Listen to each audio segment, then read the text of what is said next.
बहुत सारे लोगों के सवाल होते हैं कि हमेशा मेरा ही स्टॉप लॉस क्यों जाता है। इसका दोस्तों मैं आपको पूरे एग्जाम्पल के साथ बिल्कुल परफेक्ट तरीके से आपको समझाऊंगा कि हमेशा आप ही लोगों का स्टॉप लॉस क्यों जाता है। मेरे पास कम से कम 90% लोग ये मेरे को बोलते हैं कि हमेशा मेरा असर चला जाता है, या फिर जैसे ही मैं ट्रेड लेता हूँ उसके बाद जस्ट मेरा असर हिट होता है, उसके बाद मार्केट रिवर्स कर जाता है। ये दोस्तों बहुत कॉमन मिस्टेक है जो कि आमतौर पर नए ट्रेडर करते हैं, या फिर कुछ पुराने लोग भी करते हैं जो अभी तक प्रॉफिटेबल नहीं बन पाए हैं। इसके पीछे जितने भी कारण हो सकते हैं, हर एक कारण के बारे में मैं आपको बताने वाला हूं, जिसके बाद आप पूरी तरह से समझ जाएंगे कि हमेशा आप ही लोगों का असर क्यों जाता है। सबसे पहले दोस्तों आप लोग ये सोचना है, अगर आज के दिन आप ट्रेड नहीं कर दे फिर भी मार्केट को जिस प्रकार से काम करना होता है ये वैसे ही काम करता। अगर मार्केट को ऐसे जाना होता तो ये ऐसे ही जाता, भले ही आप इसमें ट्रेड करें ना करें कुछ मतलब नहीं है। आपसे मतलब है ना मेरे से मतलब है, क्योंकि मार्केट में डेली लाखों लोग काम करते हैं, लाखों की संख्या में क्वांटिटीज ट्रेड होती हैं। तो हम और आप जैसे लोग जो 150 क्वांटिटी 1000 क्वांटिटी ट्रेड कर रहे हैं, उनका इस मार्केट से कुछ भी लेना देना नहीं है। जैसे मार्केट काम कर रहा है आप ही को उसी में काम करना होगा। जो प्रॉफिटेबल हैं वो भी इसी मार्केट में काम कर रहा है, जो लॉस कर रहा है वो भी यही काम कर रहा है। भले ही आप ट्रेड करें ना करें, जहां पर मार्केट को जाना होगा ये जाकर ही रहेगा। जैसे मान लीजिए आज का मार्केट इस प्रकार से काम किया, समझिए इस प्रकार से मार्केट हाई हाई हाई बनाते हुए ब्रेकआउट किया, यहाँ पर सपोर्ट लिया, फिर मार्केट ऊपर गया। तो दोस्तों जिन लोगों ने यहाँ पर ट्रेड लिया होगा उनमें भी बहुत सारे लोग होंगे जिनका असर गया होगा। जिन लोगों ने यहाँ पर ट्रेड लिया उनके भी असर गए होंगे, और जिन लोगों ने यहाँ पर ट्रेड लिया वो लोग प्रॉफिट भी किए होंगे, इस पूरी रेंज को वो लोग पकड़े भी होंगे। तो चीज़ें बस इतनी ही है, जिन लोगों ने यहाँ पर ट्रेड लिया होगा हो सकता है वो लोग यहाँ पर निकल गए होंगे, और हो सकता है जिन लोग यहाँ पर ट्रेड लिया वो यहाँ तक होल्ड करें, यहाँ पर ट्रेड लेने वाला भी यहाँ तक होल्ड कर सकता है। तो मार्केट में डिफरेंट टाइप के ट्रेडर हैं, डिफरेंट टाइप की उनकी साइकोलॉजी है। जिस प्रकार से मार्केट को जाना होगा ये जाएगा ही जाएगा। आप ही को बस इसी में काम करना है कि मार्केट कैसे भी काम कर रहा है, आपको बस पैसा निकालना पड़ेगा, आपको अपने माइंड सेट को उसी तरह से डालना पड़ेगा। एक मिनट के लिए सोचिए, जैसे आज के दिन मार्केट ऊपर जा रहा है, कल हो सकता है कि मार्केट साइडवेज रह जाए, परसों हो सकता है मार्केट डाउन ट्रेंड में रह जाए। ये 2-3 कंडीशन मार्केट में हो सकती हैं। या फिर ऐसा हो सकता है कि मार्केट एकदम से स्पाइक ले फिर एकदम से डाउन आ जाए, हो सकता है कि एकदम से स्पाइक ले ले और फिर मार्केट साइडवेज हो जाए। तो आपको हर कंडीशन के लिए तैयार रहना होगा, और स्टॉप लॉस आपको ऐसी कंडीशन में लगाना होता है जहां से अगर मार्केट टच कर जाए तो फिर मार्केट क्या कर सकता है, अपना ट्रेंड बदल सकता है। जैसे कि मैं आपको आज ही का एग्जाम्पल दे देता हूँ। मॉर्निंग में देखिए मार्केट कहाँ पर ओपन होता है। मॉर्निंग में मार्केट ओपन होता है इस ब्रेकआउट के लेवल के ऊपर ओपन होता है।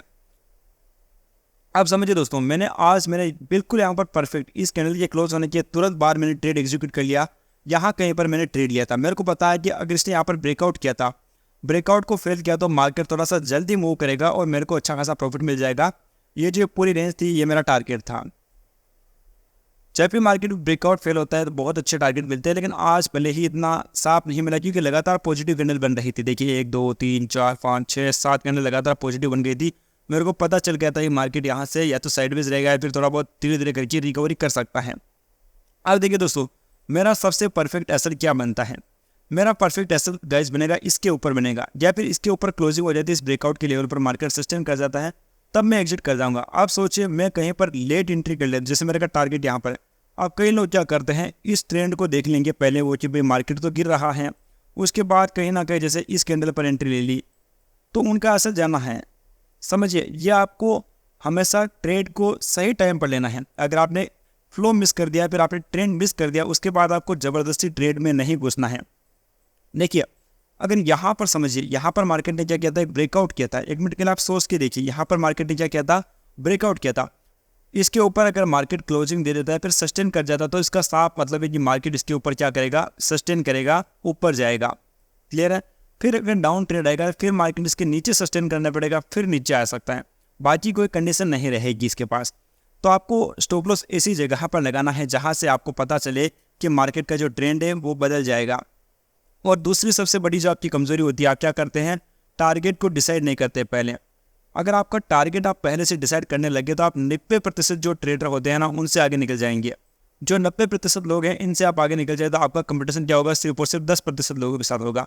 समझिए ये दोस्तों बहुत बड़ी चीज़ है। मैं आपको जो बता रहा हूँ बहुत सारे लोग इस पर विचार नहीं करते। जैसे आप मान के चलिए मैं कहीं पर भी जैसे ट्रेड ले रहा हूँ, जैसे मान लीजिए मैं यहाँ पर ही ट्रेड ले रहा हूँ, समझिए इनमें से किसी भी रेंज का, यहाँ पर जैसे पॉजिटिव कैंडल ये बन रही है, समझिए मैं ट्रेड ले रहा हूँ, तो आप सोचिए मेरा मिनिमम टारगेट क्या होगा।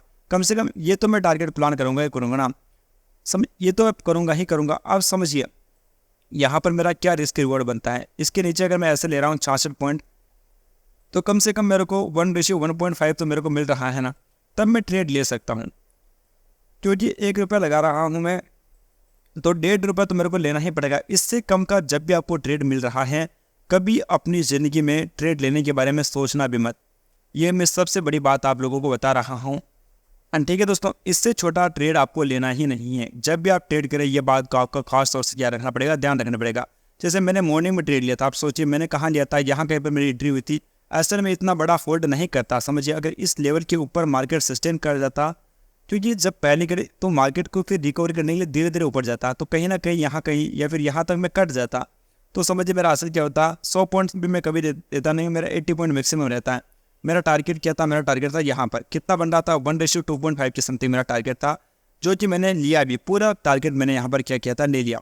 1:2.5 मिलता है। लेकिन समझिए कई लोग क्या होते हैं, ट्रेंड को लेट में समझते हैं। जैसे यहाँ पर आप लोगों ने ट्रेंड को समझ लिया, अब आपका टारगेट क्या है, अब तो आपका टारगेट इतना सा ही रहा ना। अब यहाँ आप ट्रेंड ले रहे हो, ये आपका टारगेट है। अब कई सारे लोग टारगेट सोचते ही नहीं, वो क्या करते हैं, फ्लो में एंट्री कर लेते हैं, सोचते हैं कि 10-15 पॉइंट मिल जाएगा, निकल जाऊंगा। अगर जैसे मार्केट 300 से क्या हो गया, कोई प्राइस है 400 हो गई, वो लोग क्या सोचेंगे कि भाई इतना बढ़ गया, 10-20 पॉइंट और बढ़ ही जाएगा, तो वो ना तो स्टॉप लॉस लगाते हैं और सीधे इसमें चल पड़ते हैं। आप देखिए ये पूरा कवर कर लिया, वापस से प्राइस उस लेवल से भी कम पर आ चुकी होगी। यहाँ पर देखिए फिर से रेजिस्टेंस है, यहाँ पर कोई एंट्री करता है तो उसके सामने बिल्कुल एक छोटा सा स्टॉप लॉस रहेगा कि इसके ऊपर सस्टेन करते हैं। बिल्कुल इसी प्रकार से लेने हो सकता है काम ना करे, क्योंकि मार्केट क्या कर रहा है, बार बार ऊपर जाने की कोशिश कर रहा है। समझिए एक तो मेरी ये बात समझिए, किसी को भी पता नहीं होता है कि मार्केट एक्चुअल में ऊपर जाएगा या नीचे आएगा। सारा जो गेम है वो पॉसिबिलिटीज़ का है। अच्छे से अच्छे ट्रेडर की एक्यूरेसी 70% से ऊपर होती ही नहीं है। कोई भी ऐसा ट्रेडर नहीं होता है जो लगातार 70% से ऊपर प्रॉफिटेबल बना रह सके। ये और मुझे लगता है कि 50 से लेकर 50 भी नहीं 40% से लेकर जो 60% या फिर 70%, ये बहुत ज़्यादा एक्यूरेसी है। हर एक्यूरेसी में आप पैसा कमा सकते हैं। अगर आप 40% 10 में से 4 ट्रेड भी सही करते हैं, तब भी आप पैसा बना सकते हैं। आपको अपने रिस्क और रिवॉर्ड की रेशियो को मेंटेन करना पड़ेगा। अगर आपकी 40% एक्यूरेसी है तो आपको 1:2.5 मिनिमम इसको आपको फॉलो करना पड़ेगा। और अगर आपकी 70% है तो आप लोग 1:1.5 के साथ आप आराम से काम कर सकते हैं। आपका ब्रोकरेज वगैरह सब कुछ निकल जाएगा। लेकिन 40% एक्यूरेसी तो आपको 1:2.5 या फिर 3 के साथ जाना पड़ेगा, क्योंकि फिर आपके ब्रोकरेज वगैरह बहुत कुछ चीज़ें होती हैं, लोग ओवर ट्रेडिंग भी करते हैं, तो वो चीज़ तो आपको सबसे पहले अवॉइड करनी ही पड़ेगी। मैं आपको और भी एग्जांपल इसमें पीछे वाले दे देता हूँ ताकि आप चीज़ों को स्पष्ट समझ पाएंगे। जैसे मैं आपको बताता हूँ, कोई भी एक ब्रेकआउट वगैरह समझिए, आपको स्टॉप लॉस देने से पहले 1000 बार सोचना पड़ता है मैं स्टॉप लॉस कहाँ दे रहा हूँ।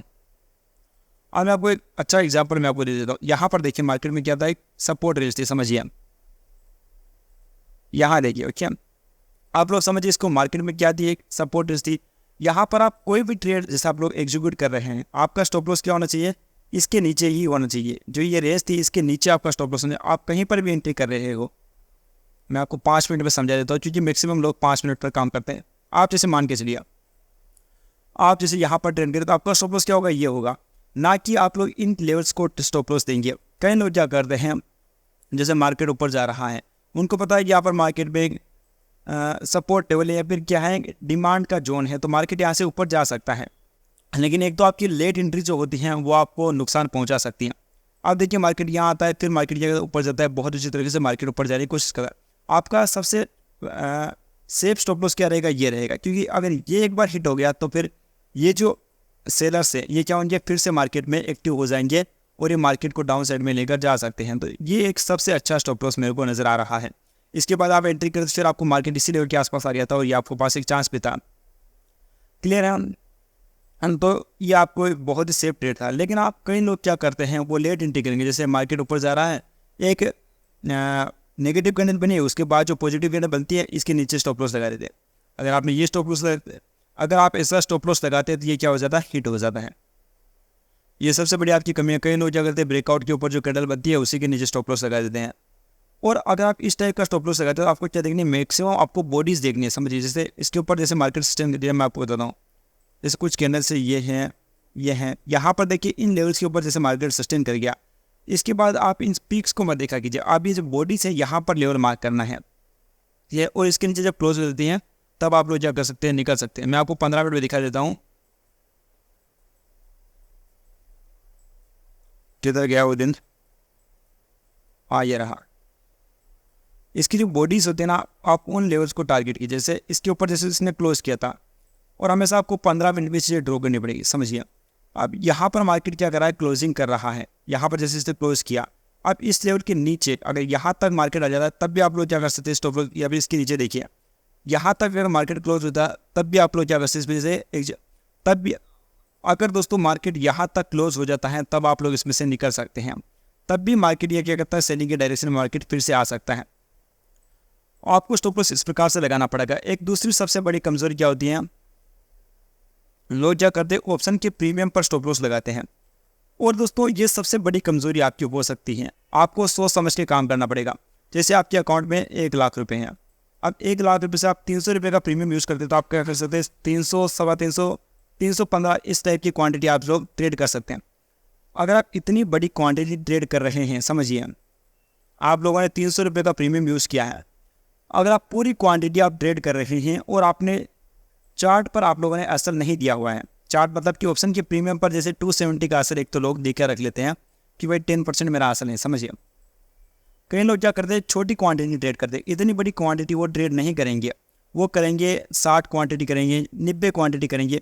वो लोग क्या कर सकते हैं, अपने स्टॉप लॉस को चार्ट के हिसाब से प्लेस कर सकते हैं। जैसे मान के चलिए यहाँ पर आपने अगर आप लंबे टाइम से ट्रेड करें तो आपको पता होगा कि जब मार्केट इस प्रकार से एक लंबी स्पाइक बना देता है, या एकदम से एक स्पाइक बना देता है, कैंडल बना देता है, या फिर मार्केट थोड़ा सा इस टाइप से रेंज में घूमता है और बिल्कुल आपके असर के पास आ जाता है, तब बिना किसी कारण के आपका असर चला जाता है। समझ रहे हो आप मेरी बात को? बहुत ही अच्छे तरीके से आप अगर लंबे टाइम से ट्रेड कर रहे हो तो आप समझ पा रहे होंगे कि मार्केट जब भी इस टाइप से घूमता है तो वो क्या करता है, आपका असर लेकर चला जाता है। तो आपको इससे बचने के लिए आपको क्या करना पड़ेगा, क्वांटिटी को छोटा करना पड़ेगा। इसके बाद दोस्तों आपकी एक्यूरेसी में दावे के साथ कह सकता हूं कि 10 से लेकर 20% तक आपकी एक्यूरेसी बढ़ जाएगी, क्योंकि आप लोगों के स्टॉप लॉस कम जाने लग जाएंगे। दोस्तों अगर आप प्रॉफिटेबल हैं तब तो आप जो काम कर रहे हैं वो बहुत अच्छा है, लेकिन आप अब तक प्रॉफिटेबल नहीं बन पाए हैं तो आप इसको एक बार यूज़ करके देख लेना कि आप अपनी क्वांटिटी को कम कीजिए, उसके बाद जो चार्ट पर चल रहा है उस हिसाब से स्टॉप लॉस लगाइए। जैसे मार्केट इसको टच कर देता है तो आप निकल जाइए, बाकी मत निकलिएगा, यह आपके बहुत सारे असर बचा लेगा। जैसे कि यहाँ पर भी आप लोग देखिए, जैसे इस कैंडल का किसी ने असर लगाया होगा, समझिए इसके नीचे, इन दोनों नीचे का किसी ने स्टॉप लॉस लगाया होगा, यहाँ पर देखिए। तो दोस्तों अगर आप लोगों ने सीधे ऐसे दिया होगा तो मुझे लगता है यहीं कहीं पर चला गया होगा, लेकिन इसके नीचे मार्केट निकला ही नहीं, तो फिर आपने इस मूव को भी पकड़ा होगा। ये बहुत छोटी छोटी चीज़ें हैं, लेकिन बहुत ही अच्छे तरीके से चीज़ें काम करती हैं। और आप जो कहते हैं ना कि मेरा ही स्टॉप लॉस क्यों जाता है, उससे आप लोग बहुत ज़्यादा हद तक बच पाएंगे।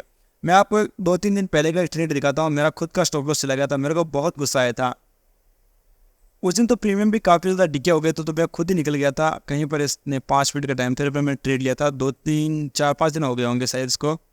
अब एक बार मैं देख लेता हूँ, हाँ यहाँ पर था, देखिए यहाँ पर मार्केट था, समझिए यहाँ पर ये जो मार्केट था मेरे को साफ पता था ये मार्केट एक अच्छा खासा टारगेट दे सकता है, क्योंकि 15 मिनट पर आप लोग देखेंगे कि यहाँ पर क्या हुआ था, मार्केट एक ब्रेकआउट दिया था। आप समझिए ब्रेकआउट देता है, यहाँ पर भी कुछ एक लेवल्स था, ये देखिए ये सारे लेवल्स यहाँ पर भी थे, तो मेरे को पता था कि यहाँ पर क्या मार्केट में रेजिस्टेंस है, और मेरा टारगेट भी अच्छा खासा था। ऐसा नहीं था कि मेरा टारगेट बिल्कुल पास में है, मेरा मिनिमम टारगेट बन रहा था, ये वाला एरिया बन रहा था। अब सोचिए मैंने यहीं पर क्या कर लिया था, अपना ट्रेड को एग्जीक्यूट कर लिया था। यहाँ पर प्राइस थी मेरे साथ से 340 थी, जो ये ऊपर गया था ना फुट, इसकी मिनिमम प्राइस आई थी 340, समझिए। लेकिन जब मार्केट ये यहाँ पर जाता है तो क्या हो जाती है, 320 हो जाती है, और मैंने 340 का 320 एसएम दे रखा था, वो भी क्या हो जाता है, हिट हो जाता है। इस प्रकार के ऑप्शन में प्रीमियम डिके हो जाते हैं। लेकिन जो भी लोग ऑप्शन के सेलर्स होते हैं उन लोगों का स्टॉप लॉस बिल्कुल सेफ था, क्लियर। अगर मैं उस दिन थोड़ा सा और वेट कर लेता, इसको नहीं जाने देता, ये प्रीमियम गया था 316 गया था, उसके बाद बहुत अच्छे तरीके से रिटर्न हो जाता है। फिर मेरी अगली एंट्री हुई थी, मैंने यहाँ पर एंट्री ली थी, तब मेरा ठीक ठाक प्रॉफिट बना था। तब भी मेरा टारगेट यही था, अगर मैं यहाँ पर एंट्री ले रहा था तब भी मेरा टारगेट सेम था, मैं यहाँ पर एंट्री ले रहा था तब भी मेरा टारगेट क्या था, सेम ही था। तो जाहिर सी बात थी कि मेरे को कम पैसा मिला था इस दिन। और अच्छी बात है कि मैं प्रॉफिटेबल यहाँ पर बन गया था, लेकिन ये चीज़ें दोस्तों आपको सीखनी होगी कि आप जब कम क्वांटिटी आप ट्रेड करते हैं तो 10-20 पॉइंट आपके ज़्यादा भी चले जाते हैं, तभी आपको इतना बड़ा नुकसान नहीं होता है। लेकिन आप हैवी क्वांटिटी आप ट्रेड करें तो फिर आपको स्टॉप लॉस ज़्यादा ही देने पड़ेंगे, और आप स्टॉप लॉस में भी कंजूसी करते हैं, फिर आपकी एक्यूरेसी वगैरह सब कुछ ख़राब होना ही है। तो मुझे लगता है कि मैंने आपको बहुत ही अच्छे तरीके से इस बात को समझा दिया होगा कि हमेशा आप ही लोगों की स्टॉप लॉस क्यों जाते हैं। इसको आप और भी डिटेल से समझना चाहते हैं तो नीचे हमें कमेंट बॉक्स में बताइए। इसके अलावा दोस्तों डिमांड जोन और सप्लाई जोन, सपोर्ट रेजिस्टेंस क्यों फेल होते हैं, ब्रेकआउट क्यों फेल होता है, इसके बारे में मेरे पास बहुत डीप नॉलेज है, क्योंकि मेरा खुद का ट्रेडिंग का जो स्टाइल है, ब्रेकआउट पर मैं बहुत ज़्यादा ट्रेड करता हूँ। मेरे को बहुत ही अच्छी समझ है। अगर आप ब्रेकआउट ट्रेडिंग या फिर सप्लाई और डिमांड जोन को अच्छे तरीके से समझना चाहते हैं, सपोर्ट और रेजिस्टेंस जोन को, तो नीचे हमें कमेंट बॉक्स में बताइए, ताकि मैं आपके लिए इसके ऊपर एक डिटेल से वीडियो लेकर आ सकूं। और आप लोग ये अभी देखिए, अभी हम बात कर ही रहे थे कि यहाँ पर क्या है, रेजिस्टेंस का जोन है, यहाँ पर ट्रेड लेना बहुत ही सेफ ट्रेड होगा, क्योंकि इसके ऊपर काम करते क्या होगा, इसके ऊपर क्लोज करते हैं अपना स्टॉप लॉस है। बहुत ही छोटा असल था और इसने देखिए बहुत ही परफेक्ट काम किया। आप लोगों को सिखाने के चक्कर में मेरा एक ट्रेड मिस हो गया, हालांकि कोई बात नहीं, मेरा मॉर्निंग में प्रॉफिट बन चुका था, लेकिन ये बहुत बड़ा प्रॉफिट हो सकता था, क्योंकि एकदम जब सडन मोमेंट में जिस प्रकार से कैंडल जाती है तो बहुत ही अच्छा प्रॉफिट मिलता है। आज बजट का दिन भी है वैसे, इसलिए भी ये मूव आ सकती हैं, बट आपको ये चीज़ें समझ लेनी चाहिए कि आप ट्रेड कहाँ पर लेंगे तब आपके लिए सबसे सेफ रहेगा। क्योंकि देखिए मैं अगर यहाँ ट्रेड लेता हूँ, समझिए, तब सबसे बड़ी एक पॉजिटिव चीज़ मेरे पास क्या थी, इसके ऊपर क्लोज होते मेरे को निकल जाना है, तो मेरा छोटा सा ही मेरा स्टॉप लॉस है। दूसरी पॉजिटिव चीज़ थी कि इसका मिनिमम टारगेट कम से कम ये तो रहेगा ही रहेगा, इसके बाद हो सकता है थोड़ा बहुत ऊपर से जाके नीचे चला जाए। ये एकदम से मूव बहुत कम आती है, हमेशा ऐसा नहीं होता है, लेकिन बार बार लेवल आ रहा है तो ये लेवल कमज़ोर भी हो जाते हैं।